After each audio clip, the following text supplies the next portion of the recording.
Hi friends, welcome to friends kitchen. இன்றைக்கி நாம் என்ன பார்க்க போகிறோன்னா தக்காளி ரசம் தாங்க பார்க்க போகிறோம். அதுக்கு 3 தக்காளி நல்லா பழுத்து தக்காளியை எடுத்துக்கிட்டோங்க. அதை கட் பண்ணிக்கலாங்க. உள்ளே இருக்கிறது இப்படி எடுத்துடலாங்க. கொஞ்சம் பெருசாகவே கட் பண்ணிக்கலாங்க. இது ஒரு 5 நிமிஷம் வேக வைக்க போகிறோம். அவ்வளோதாங்க. தக்காளி கட் பண்ணியாச்சுங்க. அடுப்பில் கடாய் வச்சுக்கலாங்க. வச்சு கட் பண்ண தக்காளி போட்டுக்கலாங்க. இந்த ரசத்துக்கு தேவையான உப்பு சேர்த்துக்கலாங்க.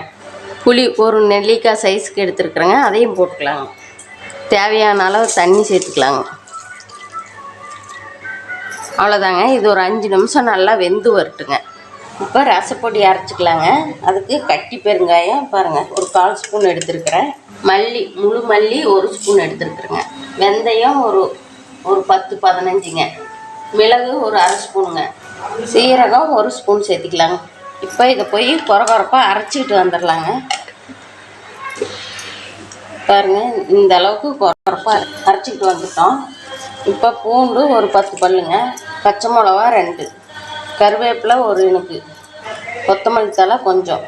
இதையும் போய் அரைச்சிக்கிட்டு வந்துடலாங்க.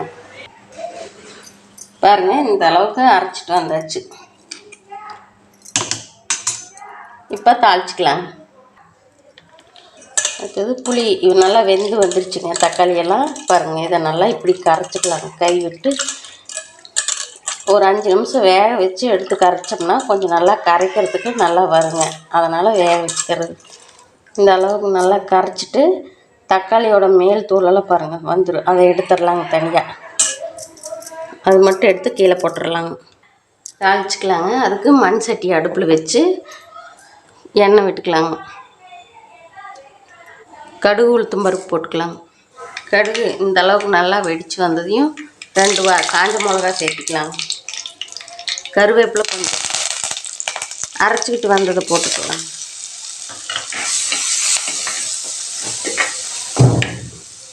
இது ஒரு 5 நிமிஷம் வதக்கி விட்டுட்டு கரைச்சி வச்சுருக்கிற தக்காளி புளி எடுத்து ஊற்றிக்கலாங்க. தேவையான அளவு தண்ணி சேர்த்துக்கலாங்க. இப்போ புளிப்பு உப்பெல்லாம் செக் பண்ணிவிட்டு கொஞ்சம் நேரம் அப்படியே இருக்கட்டுங்க. பாருங்கள், இந்த அளவுக்கு நுரக்கட்டி வந்ததையும்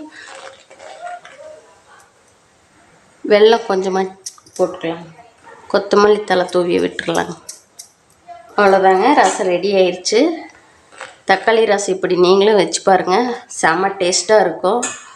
இந்த வீடியோ உங்களுக்கு பிடிச்சிருந்தா லைக் பண்ணுங்கள், ஷேர் பண்ணுங்கள், சப்ஸ்கிரைப் பண்ணுங்கள்.